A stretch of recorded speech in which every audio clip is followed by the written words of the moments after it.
Bonjour, je suis Cyril Attias, fondateur d'ADMS.Paris. Après une carrière de plus de 20 ans dans le digital, je veux donner la parole à ceux qui tirent les ficelles du monde du marketing et de l'influence. Marketing et influence, c'est donc le podcast où l'on prend le temps d'analyser les stratégies marketing, social media et de marketing d'influence. Vous êtes influenceur, directeur marketing ou communication, créateur de contenu ou tout simplement curieux d'en apprendre davantage sur le marketing d'influence? TikTok, Instagram, Twitch, Twitter et Facebook sont vos terrains de jeu? Alors arrêtez-vous ici et tenez-vous prêt à découvrir le nouvel invité du jour.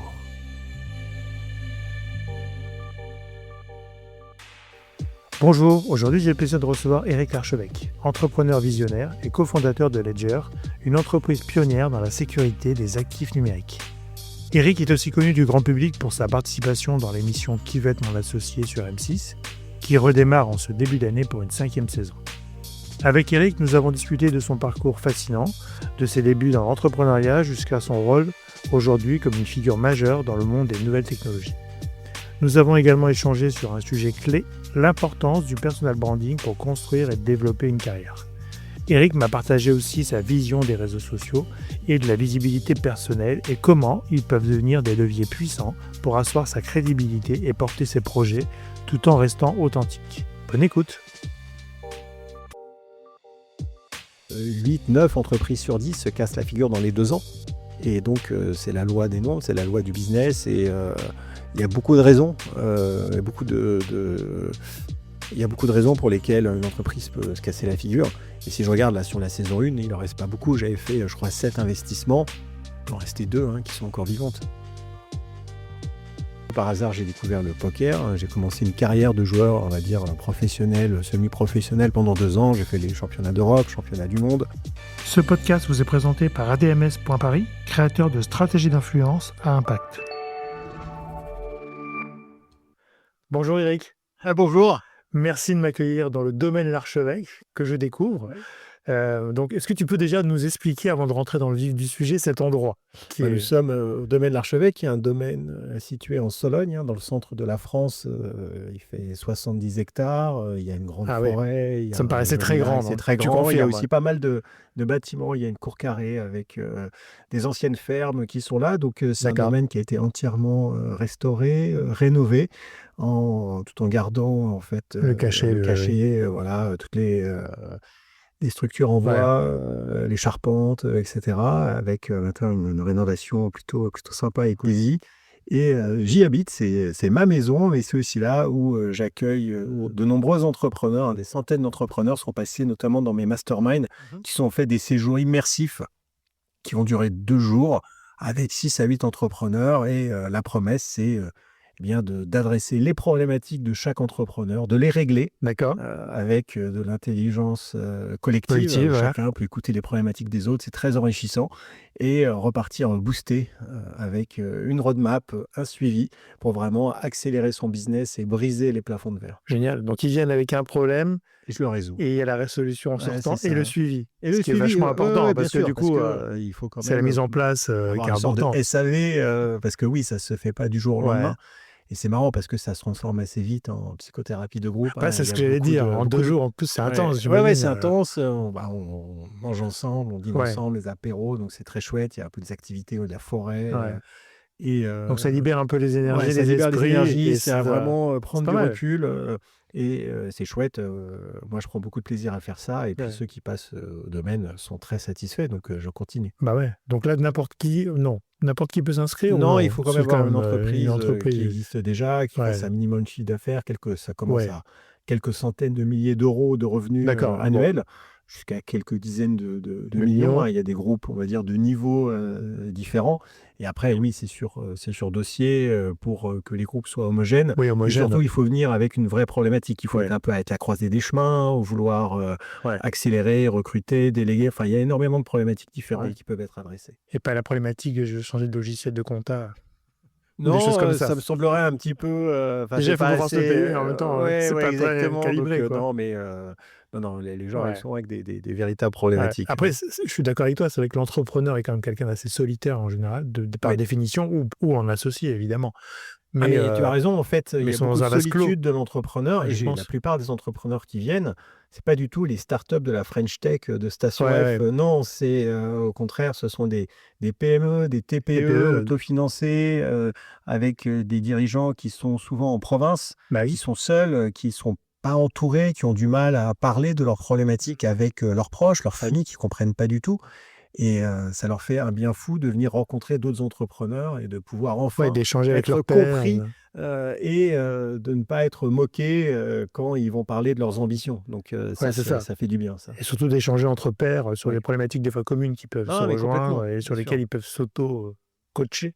Oui, oui, C'est oui, pas du coaching, mais s'auto-motiver et s'auto-motiver puis surtout. repartir vraiment Ouais, gonflé à bloc. super. Bon, bah alors on mettra le lien Bien sûr, d'inscription et on fera tout à fait, mais merci. Eric fera la sélection parce qu'il Voilà. faut que ce soit bien homogène comme il a rappelé.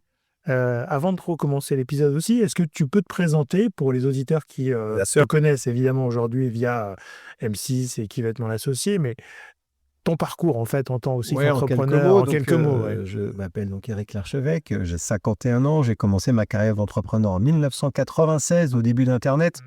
Donc, juste après mes études, j'ai un diplôme d'ingénieur en microélectronique et j'ai créé une première boîte qui faisait agence web. Mais à l'époque, c'était quand même beaucoup plus technique que maintenant, ce qui avait vraiment pas grand-chose, c'était le début. Ensuite, j'ai fait une entreprise qui était plutôt dans le domaine de l'affiliation, de la monétisation de contenu. Après, je suis parti en Roumanie, j'ai fait une plateforme de développeurs offshore, j'ai fait un peu d'immobilier là-bas. Je suis parti à Riga, en Lettonie, où j'ai développé un hôtel qui s'appelle le Dodo Hotel, une centaine de chambres. Et c'est là-bas aussi, un peu par hasard, j'ai découvert le poker. J'ai commencé une carrière de joueur, on va dire, professionnel, semi-professionnel pendant 2 ans. J'ai fait les championnats d'Europe, championnats du monde. Bon, j'étais classé 3e joueur français de tournoi. Mais en 2010, j'ai décidé d'arrêter. J'ai voulu revenir à quelque chose de plus fondamental. Je suis rentré en France et j'ai créé une start-up, Prixing, un comparateur de prix que j'ai développé, revendu en 2013. C'est là où je découvre le Bitcoin. Je décide d'y consacrer toute mon énergie. J'ouvre la maison du Bitcoin qui va donner lieu à 2 entreprises. La première, c'est CoinHouse, qui est le premier broker français pour acheter et vendre des cryptoactifs.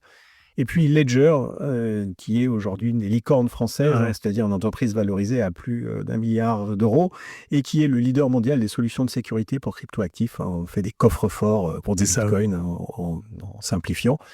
Et j'en étais le dirigeant jusqu'en 2019. Après, j'ai quitté les fonctions opérationnelles. Je suis toujours le premier actionnaire. Et c'est à ce moment-là où j'ai décidé d'aller plutôt vers la slow life, m'installer en solo dans mon domaine pour changer un petit peu de vie, me reposer un petit peu. J'ai été casté dans l'émission Qui veut être mon associé, dont je viens de tourner la 5e saison et qui sera diffusée en janvier 2025. Donc très bientôt. Et très bientôt, exactement. Et maintenant, mon activité, comme je le disais tout à l'heure, c'est vraiment d'aider les entrepreneurs à avancer, à partager de la valeur. Un entrepreneur, c'est quelqu'un qui résout des problèmes. Moi, j'adore résoudre des problèmes. Aujourd'hui, j'en ai plus à résoudre. Donc j'ai décidé de résoudre les problèmes des autres. Voilà. Aujourd'hui, tu n'es plus du tout, entre guillemets, actif dans des boîtes que tu montes ou que tu diriges. Je suis investisseur dans une cinquantaine d'entreprises. Donc, mais je suis plus dans l'accompagnement, la transmission, le partage d'expériences que vraiment l'opérationnel au quotidien. Faut jamais dire jamais, mais en tout cas, c'est pas pour l'instant le chemin que je prends. D'accord. Du coup, dans ton parcours, j'entends que tu as voyagé beaucoup. Oui, je me suis expatrié un pratiquement une dizaine d'années. Aujourd'hui, c'était un moteur pour toi, l'expatriation, ou c'était la vie qui faisait que c'était un chemin avec toi ? Ce sont des opportunités qui sont arrivées, que j'ai saisies parce que c'était l'opportunité de changer complètement d'univers. Moi, tous les 5 ans, j'ai changé de vie. À chaque fois, j'ai de nouvelles opportunités. J'ai jamais eu peur du changement. Je ne me suis jamais posé trop de questions. Si j'avais la possibilité d'aller quelque part, j'y allais. Aujourd'hui, je suis en France. J'ai l'intention d'y rester, mais bon, tout peut changer du jour au lendemain, donc voilà. On n'est jamais jamais. Exactement. Moi, je suis dans le présent et je suis au jour le jour. Et alors, du coup, comment tu as croisé le chemin du Bitcoin ? Parce que 93, c'est ça, hein ? Non, 2013. 2013, pardon. 2013, c'était 93, ça n'existait pas encore. On est d'accord, c'était Internet. Mais c'était quand même assez tôt, quand même. Oui, c'était assez tôt. Le Bitcoin date de 2009, et donc il a commencé un peu à exister vraiment en 2010. Donc oui, c'était pas au tout début, mais quand même assez tôt. Assez tôt, Et je venais de vendre donc Prixing, un comparateur de prix. Je cherchais un nouveau projet, et donc j'étais en veille. j'avais du temps de cerveau disponible et j'ai commencé à explorer un petit peu tous les sujets. Et je suis tombé sur le Bitcoin, ça m'a un peu intrigué. Donc j'ai commencé à essayer de comprendre ce que c'était. J'ai lu beaucoup de choses. Plus je lisais, moins je comprenais, parce que c'est pas simple. C'est ça. Vraiment, il faut oublier beaucoup de choses que l'on connaît. D'abord désapprendre avant de pouvoir réapprendre. Puis au moment où j'ai compris, pour moi, ça a été la révélation. Et je me suis dit que je devais consacrer toute mon énergie au Bitcoin. Et donc, c'est ce que j'ai fait. D'accord, donc là, ça a été une vraie veille, une découverte, rentrer en profondeur dans le sujet. Ah oui, c'est comme ça que tu fonctionnes en général? Oui, je suis assez monomaniaque. Et dès qu'il y a un sujet qui m'intéresse, j'y vais à fond. Et le Bitcoin, comme j'ai toujours été quelqu'un qui a la liberté comme valeur fondamentale et que j'aime en fait posséder mes actifs vraiment. Moi, j'étais le genre de gars à avoir de l'or physique parce que j'ai toujours eu une défiance des banques. J'ai eu pas mal de soucis avec les banques. Ça m'est arrivé de perdre tout mon argent suite à des banques qui se cassent la figure. Donc j'ai compris que en fait l'argent créance, l'argent dette, c'est-à-dire c'est quelque chose de dangereux. Moi, j'aime bien posséder mes actifs et le Bitcoin en réalité a une possession extrêmement forte, contrairement à ce qu'on pourrait penser. Oui, c'est pas très logique. Enfin, on pense que c'est virtuel, que ça n'existe pas. Mais en fait, la réalité, c'est quand on possède ces Bitcoins, on les possède vraiment. Personne ne peut vous les retirer, personne ne peut les censurer. Vous coupez l'accès. Et on y a accès. Et donc, ça ne dépend pas de tiers. Et pour moi, c'est très important parce que je suis attaché à cette notion de liberté, de propriété. Et le Bitcoin correspond vraiment à l'épitome de tout cela. Apparemment, là, Elon Musk va quand même créer une réserve américaine en Bitcoin. Trump. Oui, mais enfin, sous l'impulsion d'Elon Musk, on mélange les deux, mais effectivement, les républicains... J'ai l'impression que ça va commencer à... donc Cynthia Lummis, qui est une sénatrice américaine, a présenté le Bitcoin Act cette année, qui a pour vocation de créer une réserve stratégique comme on a une réserve d'or à la Federal Bank. Exactement, et donc d'avoir l'objectif, c'est en 5 ans, d'avoir 1 million de Bitcoin. On a acheté 200 000 par an. Alors, on va surveiller ça après le 20 janvier, l'investiture, et voir vraiment ce qui va se passer. Et c'est vrai que Trump a fait sa campagne en mode pro-crypto, de faire des États-Unis la première puissance mondiale de cette technologie. Et clairement, ça va continuer d'avoir un impact très très fort sur le prix, puisque là, la pression à l'achat est gigantesque. Le nombre de bitcoins est limité, il ne pourra jamais y en avoir plus de 21 millions. Donc ça aujourd'hui, il y a 450 bitcoins qui sont mis en circulation tous les jours, ça fait à peu près 45 millions d'euros. Et sur les ETF, c'est-à-dire les fonds indiciels boursiers qui permettent à toutes les institutions d'acheter du bitcoin, c'est entre 200 et 400 millions de dollars par jour qui sont achetés. Et donc là, il y a une crise de liquidité des bitcoins, ils sont en train d'être asséchés sur les marchés, il n'y en aura pas pour tout le monde. Et c'est pour ça que le prix augmente et que même s'il y aura de la volatilité qui peut un peu se passer, tout et n'importe quoi, à long terme, j'ai aucun doute sur le fait que le bitcoin dépassera un jour, par exemple, le $1 million. Et le bitcoin seulement, ou ce qu'on appelle Ethereum, les Doge, enfin toutes les autres monnaies? Alors, il y a d'autres monnaies, altcoins, d'autres cryptoactifs qui sont un peu toujours tirés vers le haut par Bitcoin. Mais je fais une grande différence entre le Bitcoin et les autres cryptoactifs. Moi, j'ai tous mes avoirs en Bitcoin, pas en Ethereum ou autre. C'est pas parce que je ne crois pas à ces projets-là. C'est juste que pour moi, le Bitcoin est un projet éternel. C'est-à-dire que dans 100 ans, il sera toujours là. Alors, je ne peux pas en dire la même chose d'Ethereum ou autre. Et donc, moi, je vois le Bitcoin non pas comme un investissement, mais comme un aboutissement.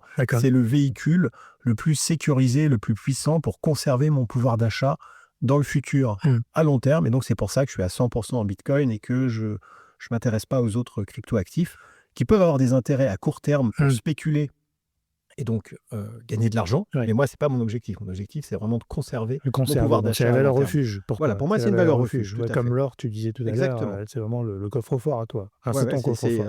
Ton morceau de banque avec ton petit coffre à toi qui est à toi. Exactement, ton coffre que j'ai là, et qui est en ma possession. Et donc, c'est pour moi, clairement, dans le futur, vraiment ce qui... Parce qu'aujourd'hui, quand tu parles de véhicules d'investissement, tu peux investir aujourd'hui en Bitcoin, ou ça fait encore peur sur les marchés, ou comment tu peux évidemment investir. Tu le transformes, de toute façon.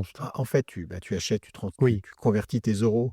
Tu donnes des euros et tu récupères des bitcoins ou des Ethers ou du Solana. Enfin, il y a plein d'autres cryptoactifs. Et après, tu les conserves dans le but d'avoir les valeurs en euros supérieures. Sauf que moi, je n'ai pas l'intention de revenir en euros. Parce que tu veux rester. Tu vas reperdre.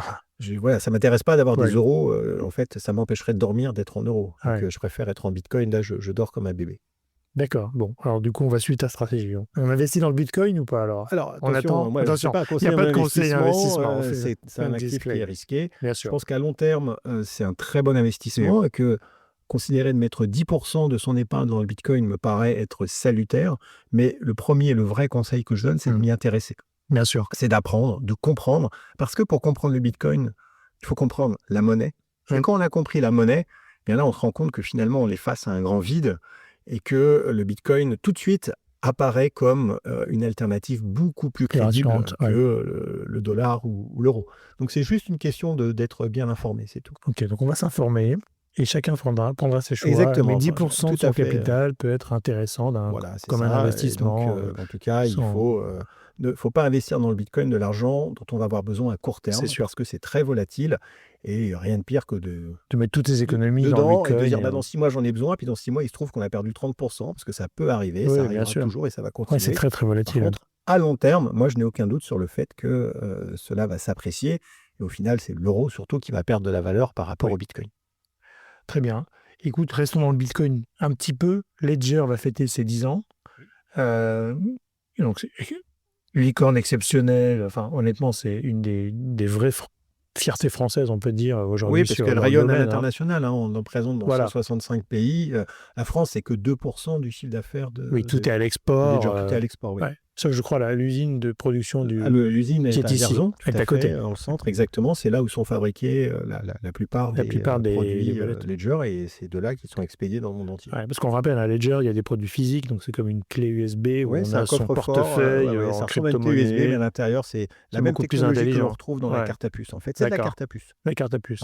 Voilà, c'est pas sous la forme d'une carte, mais c'est un élément sécurisé, une puce sécurisée, c'est une technologie française.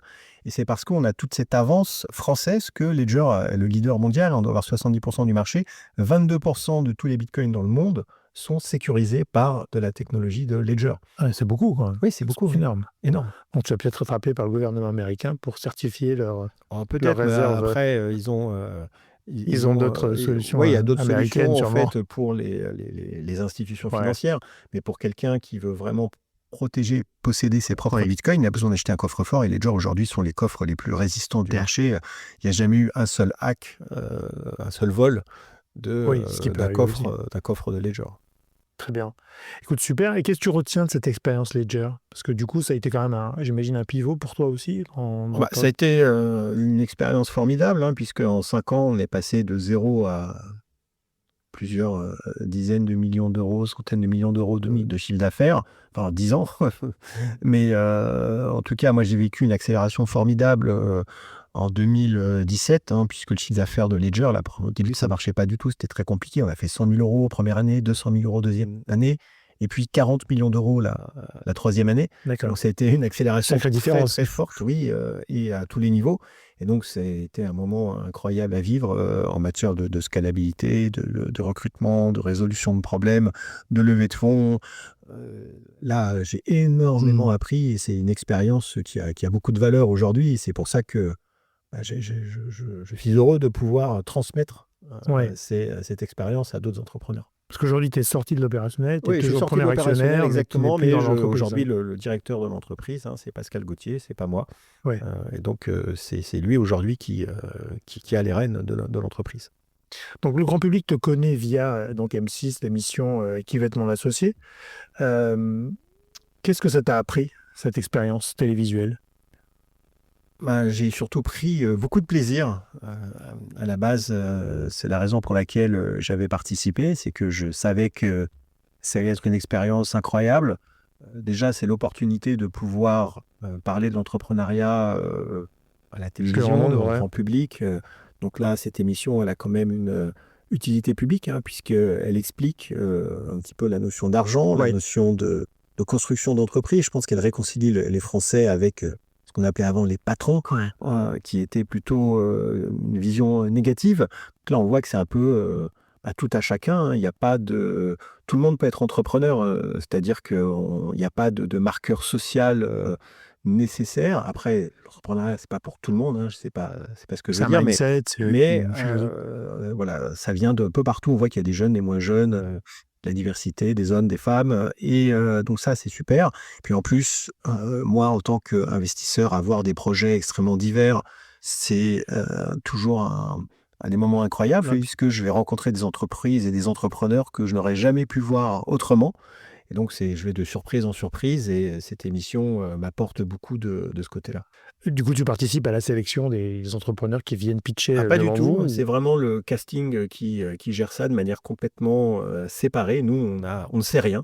On s'assoit dans les fauteuils et on découvre l'entrepreneur. On essaye même à partir de la mise en scène qui est sur le plateau, de comprendre de quoi on va parler. D'accord, Et donc, c'est la découverte en temps réel, hein. temps On réel. n'a absolument pas les dossiers à l'avance. Donc, comme nous, au grand public qui regarde dans la Ouais, télé, on découvre avec toi le exactement. Sauf que nous, dossier. ça dure un peu plus longtemps. Un Oui, enregistrement, et ça un peu dure de entre 40 montage. minutes, une Ouais, heure et demie. Donc, on coupe ouais. parce que sinon, ce serait un petit peu Un long petit et peu trop long, ennuyeux. ouais.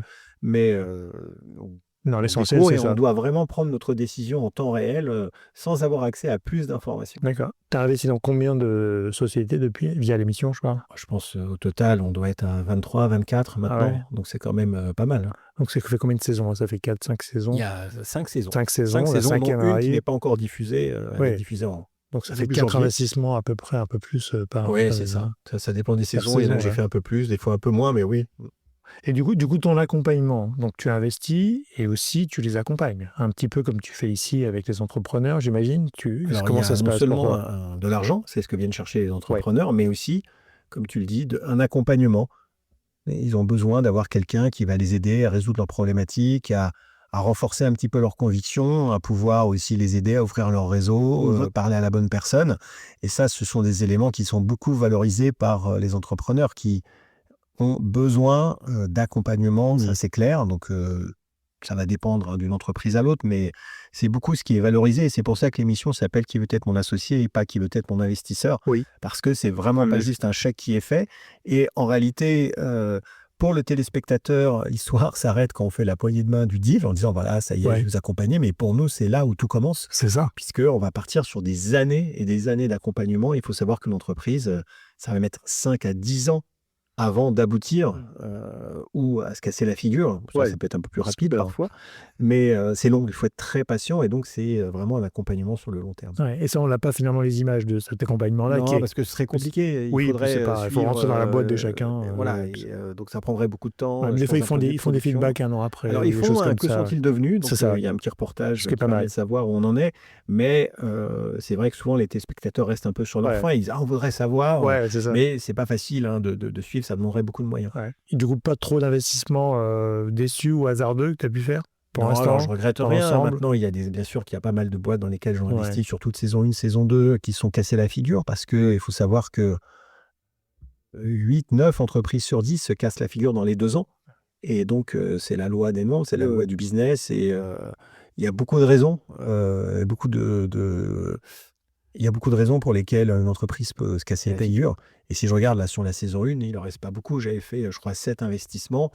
Il en restait 2 qui sont encore vivantes. ouais. Donc ouais, Bon, c'est après, la c'est le dure loi marché du aussi business. C'est le marché, français, bien sûr, c'est mais le marché. ça fait partie du jeu. Ouais. Mais c'est vrai que l'émission américaine, c'est les Shark Ouais, Shark Tank. Ouais. Donc là, forcément, il y a un plus gros marché. On parle de plus gros volume d'ailleurs en termes Oui, de les États-Unis, projets. c'est beaucoup plus gros, Les bien grosses sûr. boîtes ont un risque peut-être un petit peu plus dilué, puis en même temps pas que, parce que c'est des gros investissements quand même. Mais c'est vrai qu'après, en France, il y a beaucoup d'entrepreneuriat.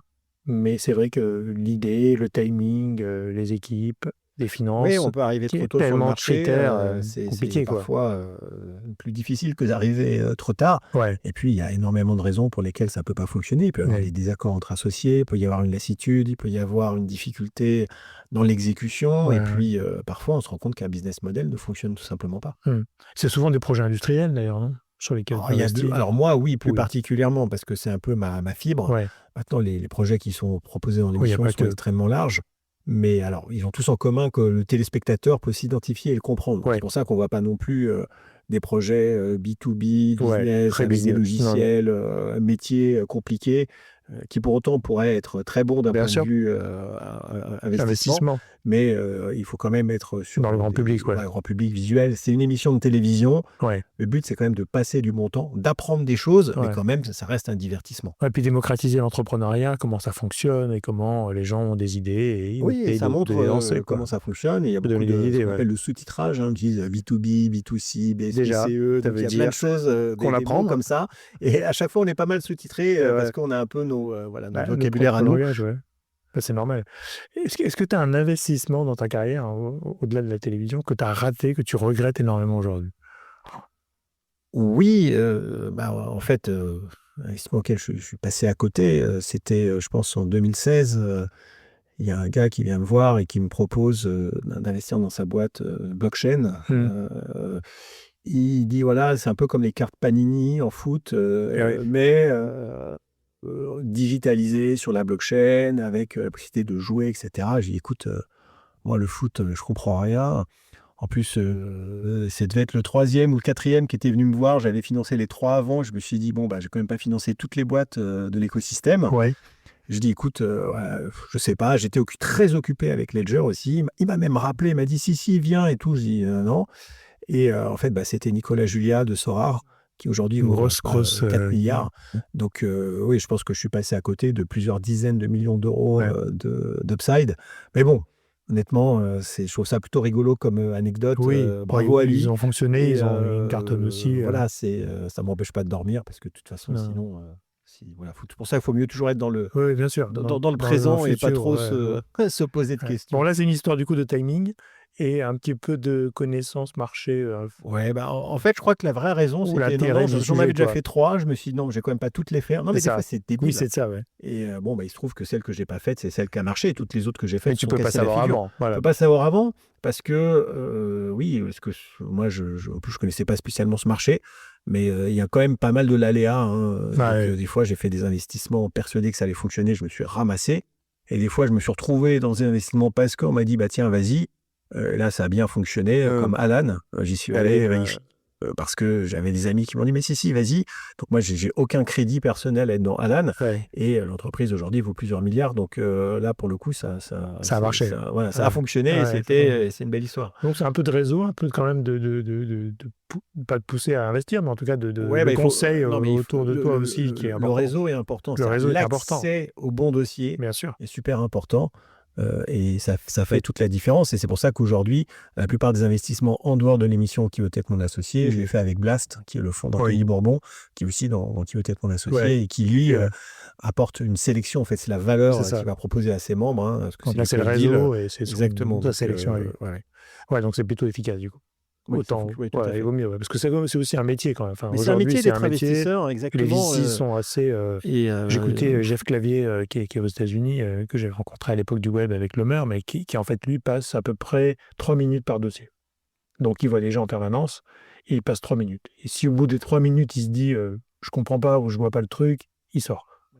Donc, c'est aussi des fois des process, en tout cas des métiers de process. Ah, mais c'est un métier, investisseur, c'est un métier. Et Ils laissent pas. les bons entrepreneurs font pas forcément les bons investisseurs. Donc moi, je me considère pas du tout comme un bon investisseur. Du reste, moi, ce qui m'intéresse, c'est d'accompagner, de partager Oui, t'es des plus là-dedans, aventures. c'est ce que Il y a j'entends. parfois, en fait, la dimension humaine, émotionnelle Et- qui rentre en ligne de compte. Donc c'est très très bien pour l'émission Qui veut être Ouais, mon ouais, associé, c'est parce que je parfait. fais des choix qui sont parfois avec le cœur et moins avec la raison, et donc qui au final ne payent pas forcément d'un point de vue investissement, mais bon, peu importe. De toute façon, Oui. c'est pas ce que je recherche. Non, là, c'est pas du divertissement, mais c'est quand même, parce que Ouais, c'est quand même bah, de l'argent au final. oui, mais je vis de belles aventures. Ouais, c'est ça. Et C'est donc, différent. c'est ça qui m'apporte beaucoup, et donc j'ai aucun regret par rapport à ça.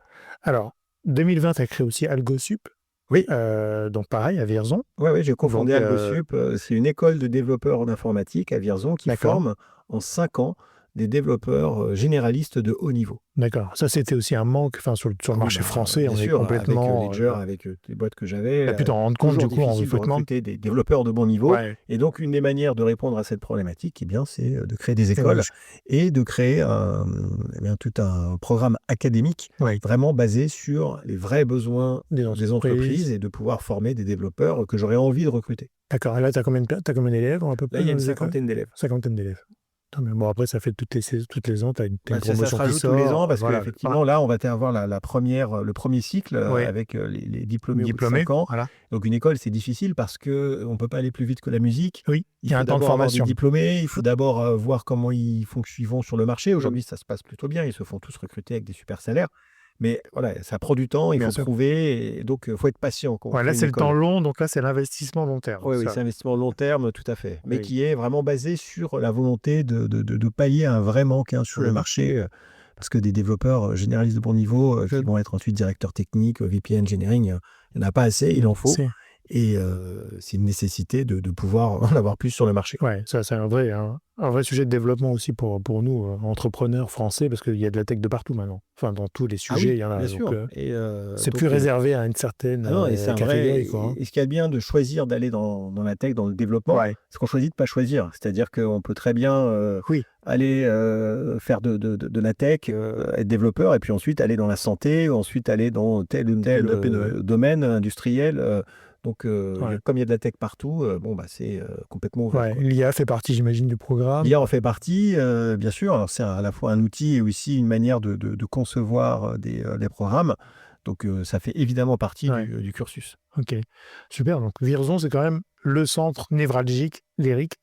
Alors oui, moi je fais beaucoup d'investissements local. Donc il y a Algosup, il y a Ledger qui s'est implanté dans la région. J'ai aussi le BQ Village by CA qui est un incubateur de start-up. D'accord. Donc voilà, mon objectif c'est vraiment d'aider au développement local de la ville. On a eu une première étape avec Ledger qui a permis à Vierzon de rayonner dans le monde entier. Bah oui. Et donc, utiliser cette dynamique pour continuer de renforcer le développement de la ville. Donc, il y a eu Algosup, le BQ Village by CH, d'autres initiatives qui sont en cours. Et donc, ça fait partie, en fait, de mes objectifs et c'est mes investissements à impact. Il y en a, ça va être le climat, ça va être l'handicap, du local. L'inclusivité. Voilà, moi, c'est le développement local. Et Vierzon, parce que tu es natif de la région? Oui, du côté de mon père, on a une histoire mais... industrielle, on a porcelaine, qui s'est un peu mal fini puisque l'usine a été rasée. Et dans les années 90, ça a été très, très compliqué pour les porcelainiers. Donc, l'aventure entrepreneuriale s'est arrêtée après un siècle. Et donc, ça n'a pas été simple. Mais pour moi, c'est un peu une histoire de revanche, de revenir et de contribuer à la réindustrialisation de la ville. Très bien. Bah écoute, en tout cas, ça fait du sens. Et en même temps, je pense que de recevoir ces Ledger Made in Vierzon.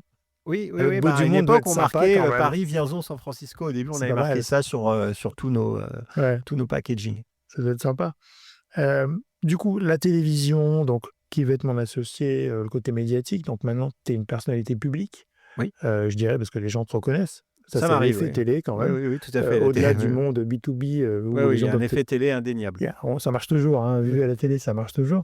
Est-ce que ça a impacté aujourd'hui ton image ou ta façon de montrer ton image sur Internet ou sur les réseaux? Alors, ça l'a impacté dans le sens où ça m'a un petit peu motivé pour justement plus communiquer sur les réseaux sociaux et donc pas me créer une image, mais en tout cas faire exister mon image, puisque je suis assez présent aujourd'hui sur LinkedIn, par exemple, aussi sur Instagram, X et d'autres. Et j'essaye toutes les semaines de partager des conseils, des retours d'expérience. J'ai aussi ma newsletter. Donc, cette on va dire, notoriété m'a amené à vraiment me mettre sur les réseaux sociaux, ce que je faisais très, très peu avant. Et parce que je me suis aperçu qu'il y avait quand même un capital à utiliser, que ce serait dommage de ne rien faire. Et donc ça a été l'impact qui m'a un petit peu donné la motivation pour le faire. Ouais. Donc du coup, aujourd'hui, tu as entre guillemets une routine avec des conseils. Donc c'est plutôt LinkedIn, ton réseau, j'imagine. Oui, c'est le réseau principal, puisque j'ai 320 000 abonnés. Ouais, donc c'est pas mal. Après, j'ai Instagram avec, 130 000, Twitter, X, 46 000. Donc j'essaie d'être présent quand même sur tous les réseaux. Chacun a ses particularités. Mais c'est vrai que Twitter, n'importe quoi. C'est vrai que LinkedIn est le réseau sur lequel j'ai le plus d'impact. Ouais. Et TikTok, c'est un sujet ou pas? Alors j'ai TikTok aussi. Je publie quelques vidéos, mais différentes ou c'est différent. Mais oui, c'est rigolo. Mais en tout cas, autant LinkedIn est générateur de business et qui a une vraie valeur ajoutée là-bas. Instagram aussi un petit peu. Autant TikTok, rien, zéro. Hein. Ça a aucun impact. Peut-être ça fonctionne si tu vends des crèmes cosmétiques. Ouais, ou ça fait des vues, mais on ne sait pas qui, voilà, quoi, je comment. pense exactement. Je pense qu'en matière de business et de solidité de ce qu'il y a derrière, c'est pas très convaincant pour le moment. Ouais, alors après, il y a des cases où des gens qui ont publié des livres, qui ont été mis en avant sur TikTok, qui Oui, ont bien fait sûr, sold out. tout à fait. Parce Donc, qu'il y a quand même peut-être sur des livres, sur des choses plus pragmatiques, des Voilà. produits, des objets qu'on peut acheter Exactement. physiquement. Après, ça pour marche un mieux. entrepreneur et d'une façon un peu plus B2B, c'est pas, à mon avis, impactant. Ouais. Alors que LinkedIn, pour le coup, l'est vraiment. Fonctionne. Et du coup, tu mélanges donc du coup ta vie perso, pro, En tu plus mets en pro. avant les entreprises dans lesquelles tu investis aussi. Ouais, C'est quoi c'est le surtout mélange? mon contenu, c'est vraiment principalement des conseils et des retours D'accord. d'expérience basés sur donc ma vie d'entrepreneur que je partage.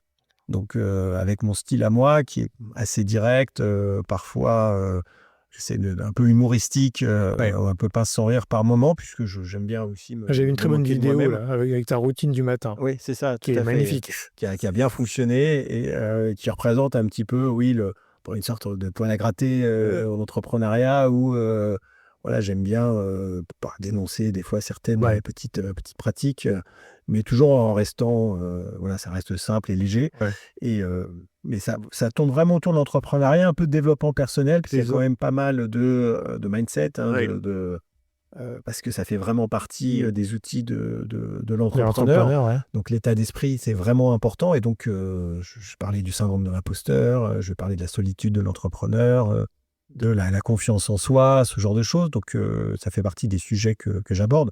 Mais on est quand même très, très entrepreneur. Et puis aussi, bien sûr, Bitcoin, crypto-actifs. Oui, là, on un attend autre aussi tes sujet conseils. sur lequel je suis légitime et donc Bien je sûr. prends la parole de temps en temps. Donc tes sujets, c'est entrepreneuriat, Bitcoin, c'est quand même tes deux sujets autorité, où tu fais autorité. Voilà, j'ai une légitimité où les gens vont sur ces sujets. m'écouter et dire ok, Ouais, et tiens, puis qu'est-ce les qu'il a à gens dire. demandent ce genre de conseils, Oui, tout j'imagine à fait. en plus, qui va très bien d'ailleurs dans ton développement de conférences ou de masterclass que tu peux faire ici. Oui. C'est dans le prolongement de tout ça. Oui, tout à fait, puisque je fais aussi des crypto-expériences, Voilà. qui sont des masterclass, on va dire, mais vraiment dédiées au Bitcoin.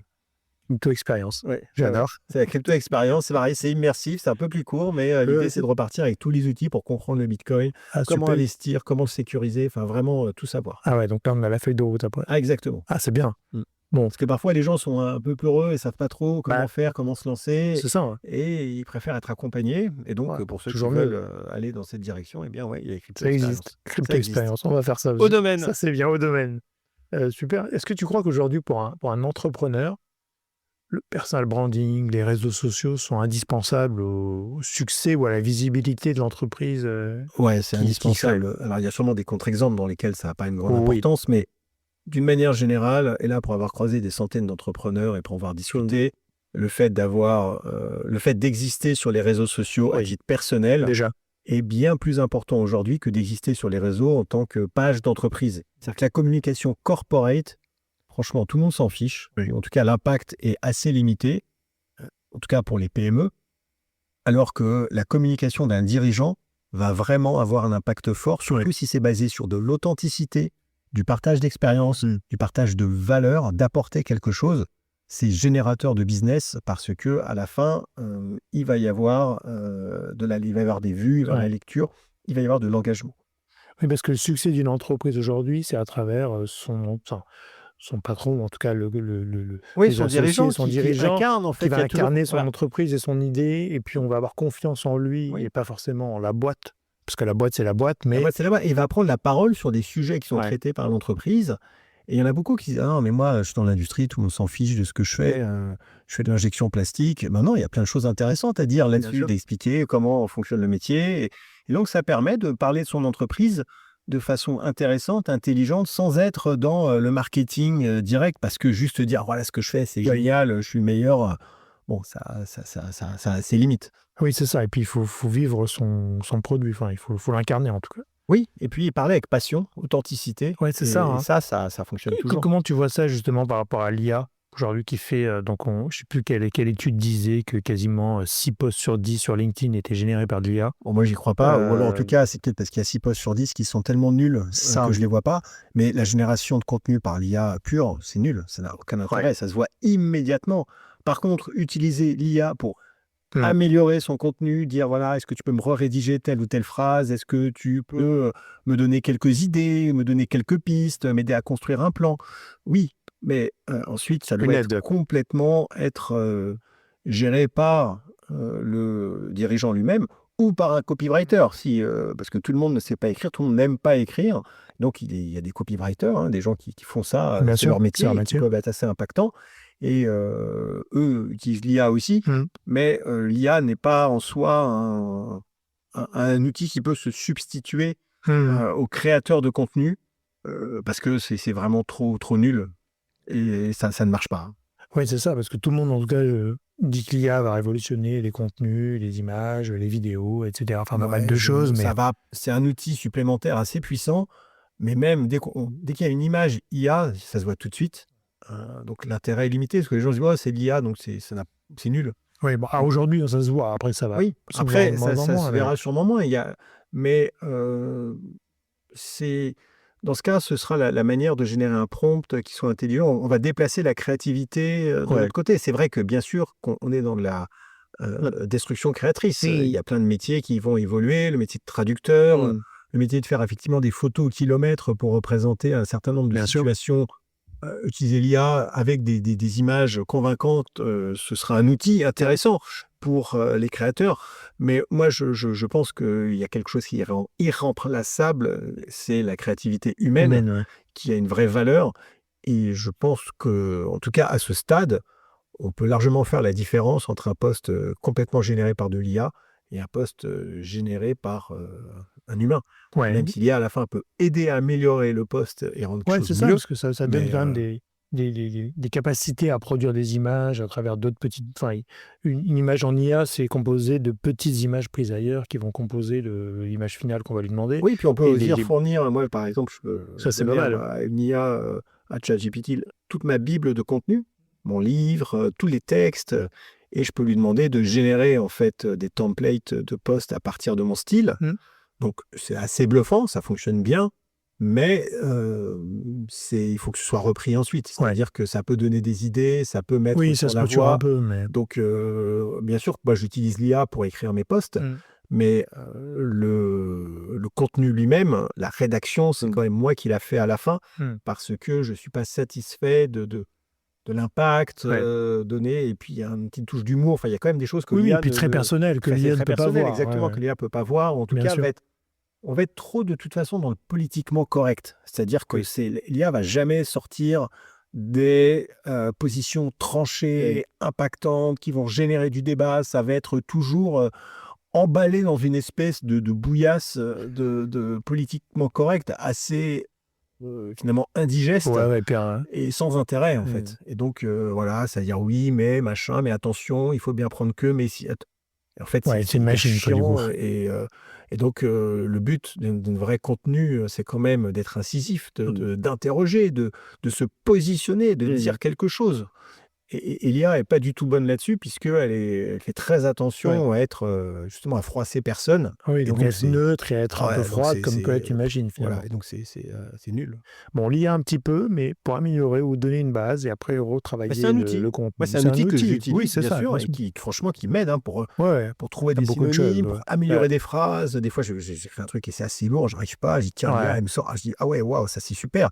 Mais ça s'arrête là, c'est-à-dire qu'on ne peut pas tout lui donner non plus. Non, on ne peut pas confier à l'IA la génération des articles. Est-ce que tu as déjà eu un contre-exemple de brand content ou de choses que tu as pu faire qui t'a été reproché ou sur lequel tu t'es trompé au début? Parce que peut-être qu'au début, on essaye plein de choses pour voir ce qui fonctionne, mais est-ce que tu avais un retour de flamme quelque part dans un de tes contenus ou... Alors, pas vraiment. En fait, les retours de flamme que je peux avoir, c'est un peu différent. C'est plus de dire, mais attends, Eric, t'as fait une licorne, t'as fait des trucs. Qu'est-ce que tu fais à poster des trucs sur Internet? Enfin, si je veux dire, pourquoi tu fais ça? Pourquoi tu parles de tes masterminds? Pourquoi tu parles de tes crypto-expériences? Puisque parfois, j'explique ce que je fais. Et donc, il y a un côté un peu promotionnel. Et donc, ils disent, mais attends, finalement, t'es quoi? T'es un influenceur à Dubaï, pourquoi tu fais ça? T'as pas d'argent, t'as planté tes boîtes. Et donc, Tu t'embêtes. voilà, mais c'est plutôt ça, en fait, ce qu'on va me reprocher ou ce qu'on va pas comprendre. Alors, Ok. ça reste quand même limité, hein, puisque ce type de réaction est quand même Hmm. très à la marge. Mais c'est plutôt ça, plutôt que des prises de position que je prends, surtout que, au final, quand je parle Il de y a choses, une polémique. Ouais. je suis pas très polémique, parce que Ouais. je suis pas dans la politique, je suis pas dans le social, je parle d'entrepreneuriat. Alors, j'ai des positions radicales, comme dire qu'une idée, ça sert à rien, qu'il faut Hmm. pas réfléchir, faut pas faire de business plan, il faut se plonger dans l'action, il faut se piéger soi-même. Donc, c'est Hmm. quand même c'est Ouais, c'est assez bien articulé. radical. Ouais. Mais là, personne me dit non, c'est n'importe quoi. Ça, non, parce que je pense que il y a beaucoup, c'est très vrai ce que je dis. Donc, finalement, c'est pas polémique. Oui. Je fais que quelque part révéler des vérités avec un discours peut-être radical, Oui. mais qui n'est pas choquant.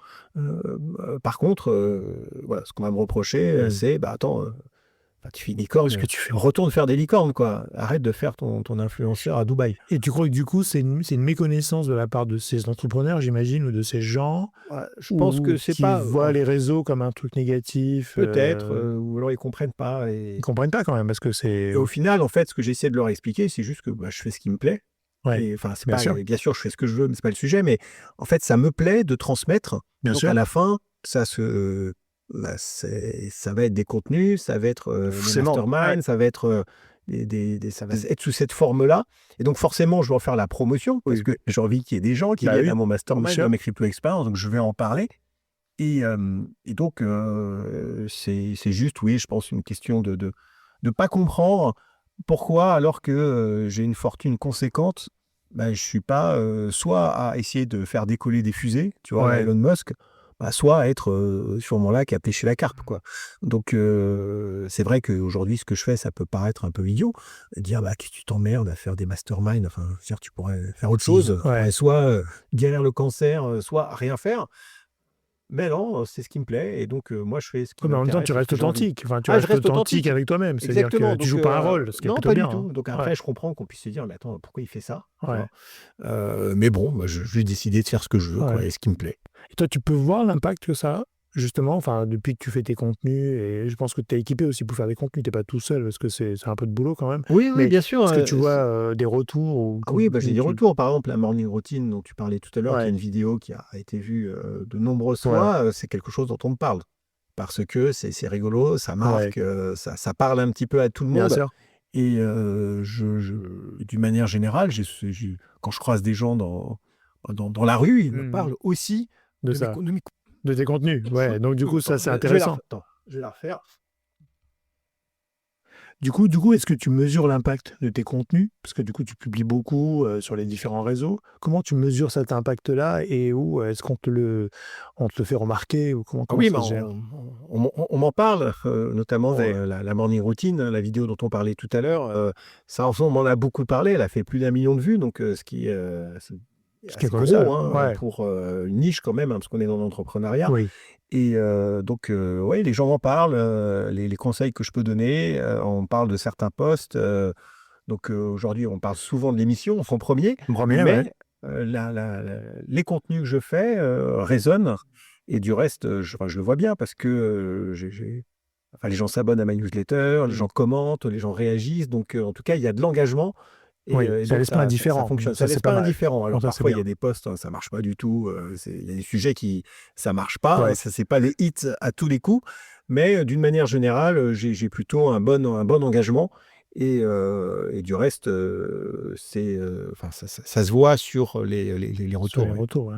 Parce qu'après, c'est vrai que du coup, le premier indicateur, c'est le nombre de vues. Donc, on se dit, tiens, là, s'il y a plus de vues, bah, c'est Ouais, que les ça a vues, mais les likes, les marché. Les commentaires, likes, les surtout que commentaires. moi j'ai pas de community management. C'est-à-dire que Tu fais tout toi-même? Enfin, je tu publies ouais, toi-même je tes publie contenus? moi-même, je fais, beaucoup de choses moi-même D'accord. et je réponds assez rarement aux commentaires, donc j'ai pas un community manager qui est là, qui répond aux Tu fais de commentaires, la... qui relance et qui D'accord. recrée de l'engagement. Donc voilà, ça fonctionne bien, sans avoir besoin de faire ça. Peut-être que Ouais. si je faisais ça, ce serait encore mieux. Mais en tout cas, Ouais, voilà, c'est pour le plutôt moment, organique. Donc, ça c'est marche. très organique, oui. Ouais. Mais en même temps, c'est ça qui va dans l'authenticité. C'est-à-dire Oui. que c'est bien de savoir que c'est toi qui es derrière la machine. Ah oui, Si oui, c'est quelqu'un t'envoie moi. un mail, C'est- un Tout à fait, message, c'est moi qui vraiment fais mon contenu. ouais, ça c'est bien. J'ai pas une équipe derrière qui écrit, Non, bien sûr. qui, Ce qui peut être le cas dans certains profils oui, qui ne sont pas sûrement, en sûrement. charge de Mais leur moi, j'aime bien, profil, mais justement. toi, t'aimes bien. J'aime bien Hmm. écrire, j'aime bien. Donc, de toute façon, tu es dans la transmission. Oui, je suis dans la Le fil transmission, rouge tout qu'on à a fait. depuis le début, c'est Ouais. la transmission, que ce soit dans l'entrepreneuriat, avec les masterclass, avec aussi les conseils sur les réseaux. Ouais, qui sont c'est des ce qui petits m'anime aujourd'hui, conseils. c'est très clair. Et clairement, ça fait partie, et il faut mieux le faire soi-même pour le coup, sinon c'est pas Oui, bah, intéressant. sinon, en fait, je pense que le contenu serait beaucoup moins pertinent. Ouais, c'est ça. Aujourd'hui, si tu avais un conseil à donner à un entrepreneur, tu es un entrepreneur qui, alors, soit est déjà venu te voir, soit pas encore, soit qui débute ou qui a une idée précise de son sujet, comment tu pourrais le conseiller Ah bah, ça dépend, justement, est-ce qu'il débute ou est-ce Alors, qu'il est. Parce prenons que un c'est pas toujours exemple, pareil. il a une super idée, il l'a pas encore faite. Bah, Il faut la faire. Oui, c'est ça. C'est-à-dire qu'en fait, il y a pas mal Stop. d'entrepreneurs en herbe, en devenir, qui viennent me voir en me disant: Tiens, qu'est-ce que tu penses de mon idée? Je leur réponds toujours et systématiquement: Ton idée, je m'en fous. En fait, il n'y a pas de bonne, de mauvaise idée. Ça n'a absolument aucun intérêt. La seule chose qui m'intéresse, c'est comment tu vas la réaliser. Quelle va être ton exécution? Le reste, franchement, pas la peine de m'en parler. Et de toute manière, le vrai juge de paix de l'entrepreneur, c'est l'action. Ouais. Et donc, à un moment, ce que je dis, le conseil que je donne aussi, c'est arrête de te poser des questions. Vas-y, va sur le marché, tu fais, tu crées. Si encore dans 3 mois, tu es encore à te poser la question de savoir est-ce que tu le fais et comment tu le fais et machin, tu n'es pas un entrepreneur. En fait, tu es juste quelqu'un qui te pose des questions. Mais un entrepreneur, ça réfléchit pas trop, ça fait, C'est ça un corrige, go, ça se met sur le marché dans l'action. Donc, ça, c'est la nécessité de donner un bon coup de pied au cul quand même. Et je répète en boucle, hein, allez-y, allez en action, posez pas de questions, réfléchissez pas. Ouais. Faites confiance à votre instinct, faites-vous confiance. Et si vous avez ce qu'il faut, si vous avez les bonnes compétences Ouais. de pouvoir réagir, comprendre, amorcer des petits virages à gauche ou à droite, vous allez vous en sortir. De toute façon, c'est quoi le risque? Qu'est-ce que vous risquez au pire? Au pire, ça marche pas. Au pire, ça marche pas et c'est pas Ouais. grave. En fait, l'échec, on s'en fiche. Ce qui est dangereux, c'est la peur de l'échec. C'est ça qui paralyse. Donc, il faut s'affranchir de cette peur. Et puis après, l'échec comme le succès, c'est transitoire de toute façon. Donc, faut pas trop penser à tout ça. Parce qu'à une époque, c'est vrai qu'on disait beaucoup, il faut faire des business plans, il faut faire des prêts super détaillés, ça sert avec à des rien. projets, C'est des bien pour une école. business Ça, plans. c'est très bien pour les écoles de commerce, Voilà. les exercices. Mais on a beaucoup mis ça dans la tête des Mais, jeunes un entrepreneurs, business entre plan, ça guillemets. sert à rien. Tant qu'on n'a pas fait et qu'on n'a pas confronté le marché, on ne peut pas savoir. Autant il faut faire un cash flow pour savoir quelles sont les entrées et les sorties. C'est ça. Donc, bien sûr qu'il faut avoir une idée de combien tout ça va coûter et, pour bien se préparer. Et par contre, écrire un business plan. Moi, j'ai jamais écrit un business plan de ma vie. Ah oui. Je sais pas. Ça sert à rien. C'est un exercice futile. Donc, je sais que c'est nécessaire pour des banques, pour des prêts. Donc, on est obligé de se plier à cet exercice. Mais là, pour le coup, on peut demander à ChatGPT de le faire. Parce que de toute façon, personne ne le lira. Donc, donc il faut se lancer, faire son produit ou son idée, Oui, réaliser il faut et l'exécuter. après voir. Il n'y a que l'exécution qui compte. Et aller sur le marché et vendre tout de suite. Parce que tant que tu n'as pas vendu, tant qu'il n'y a pas quelqu'un qui t'a fait un chèque ou un virement, ça ne vaut rien. Parce que tout le monde te dira c'est génial, c'est super, ton truc, j'adore. Mais dès qu'il s'agit de payer, il n'y a plus personne. C'est ça. Donc le vrai test, c'est de vendre. Et donc il faut commencer par vendre. Et donc être dans de l'action. Ouais, et donc de te confronter à son marché et de voir la réalité. Plus on retarde c'est ça, on peut rester. Plus en fait on est dans le déni. C'est pour ça qu'il y a des entrepreneurs, ils ne veulent pas y aller, ils continuent de polisser leur polish même sur leurs produits parce qu'ils ne veulent pas se confronter au risque que quelqu'un leur dise ton truc c'est de la merde. Tu confirmes qu'aujourd'hui on n'achète plus sur un PowerPoint ou on n'investit plus sur un PowerPoint qu'on pouvait faire à une époque? Ah bah oui, non. Enfin, toi, tu l'as jamais fait, je pense, du coup. Sur le marché. Déjà, si quelqu'un m'envoie un PowerPoint, je me dis, oula, le boomer, quoi. Déjà, un minimum, t'envoies un PDF. Oui, un PDF, un deck. Un deck. Et c'est un exercice, qui est nécessaire pour transmettre de l'idée, mais la vente, ensuite, elle va se faire sur la démo produit, elle va se faire sur le pitch. En fait, pour moi, le pitch, pour investir, en fait, le pitch, pour moi, il commence quand le pitch est terminé. C'est-à-dire que le vrai moment de décision, c'est quand on passe le deck, c'est terminé, qu'on peut poser les questions, qu'il y a une discussion. Avant, c'est un exercice un peu convenu qui permet de donner du contexte. Mais pour moi, le plus vite, le mieux.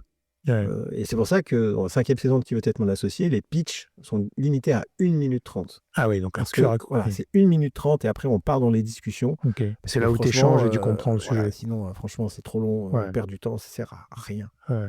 Bon, 1 minute 30 le pitch. Donc, il faut faire l'exercice vocal, oral et Ah oui, mais ça, présenter son c'est bien truc. sûr, Parce que ça alors se là, c'est travaille, autre parce que chose. Hein. on peut pas l'improviser en 1 minute Ouais, 30. ouais. Puis, il faut savoir aussi bien le vendre, parce qu'on peut avoir des super idées, mais des fois qui sont mal présentées. Ah oui, et puis Ça arrive souvent. Quoi. il faut pas se planter, il faut pas faire du storytelling pour faire du storytelling. En Ouais. fait, il y a plein d'erreurs à ne pas commettre. Donc là, tu coaches les candidats avant, non? Ah non, pas du tout. Alors, Je encore plaisante. une fois, c'est pas nous.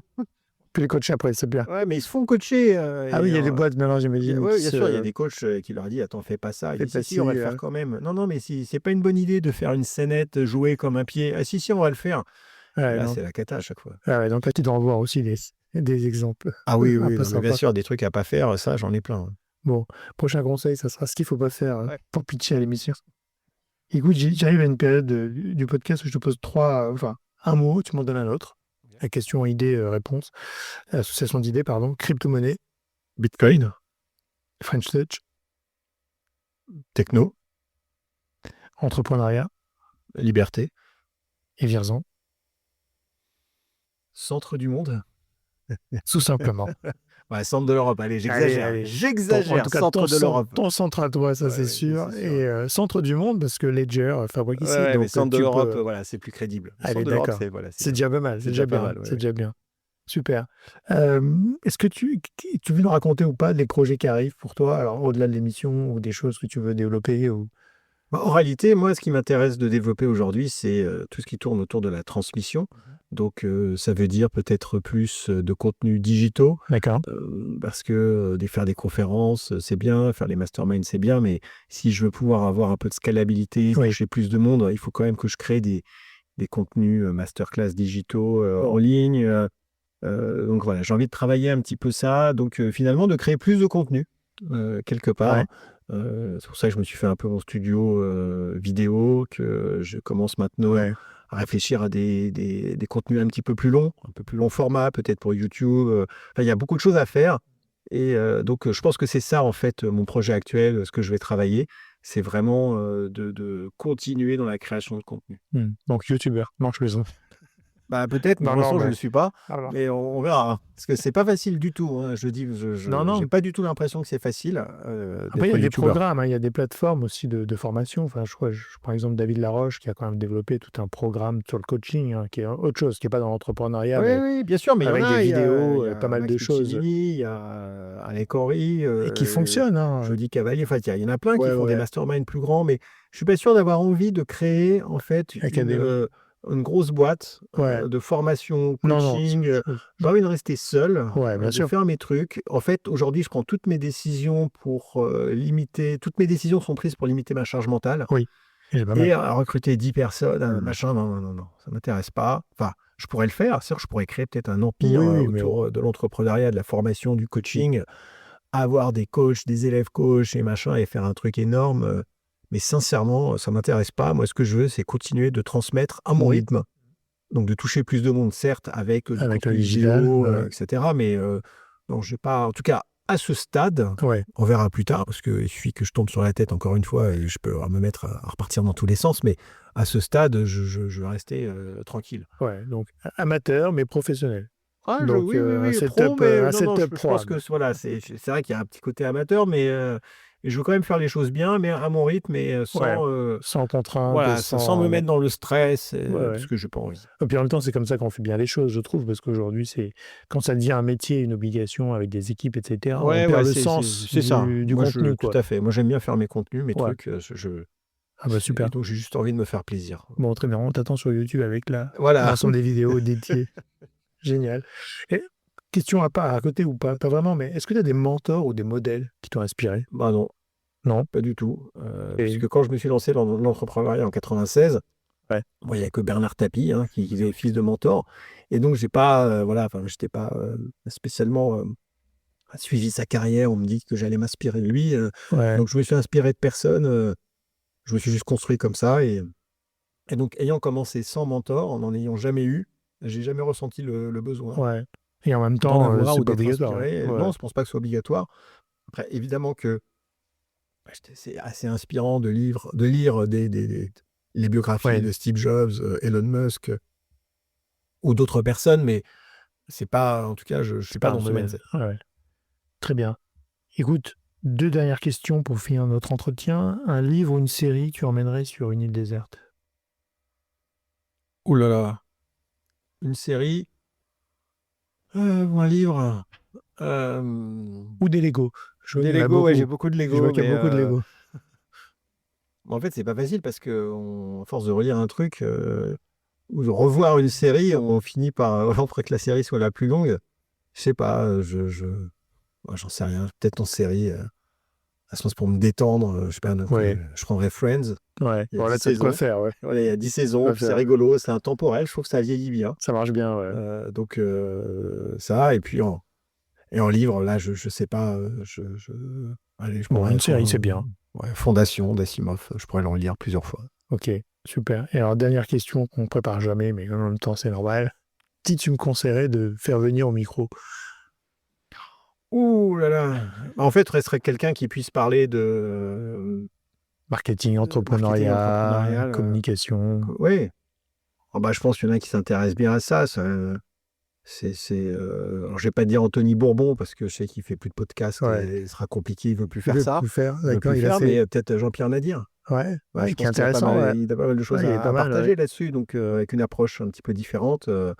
Et donc, Jean-Pierre Nadir, il a plein de choses à dire. Ouais, il a beaucoup d'expérience. Ouais. Écoute, merci beaucoup, Eric, Merci de m'avoir reçu dans ton bureau avec l'ensemble de tes jouets. Parce qu'il y a quand même pas mal de Lego et le studio à côté aussi. Donc, et je suis très content de t'avoir rencontré ici. Merci à toi. Salut. À bientôt. Merci à toutes et à tous d'avoir écouté cet épisode. J'espère que l'émission vous a plu, inspiré ou diverti. Si c'est le cas, n'hésitez pas à le partager avec vos proches, votre réseau, laisser un commentaire et mettre une note sur les plateformes d'écoute. Vous pouvez me contacter sur LinkedIn en tapant Cyril Athias ou m'envoyer un message sur podcast@marketinginfluence.fr. À bientôt.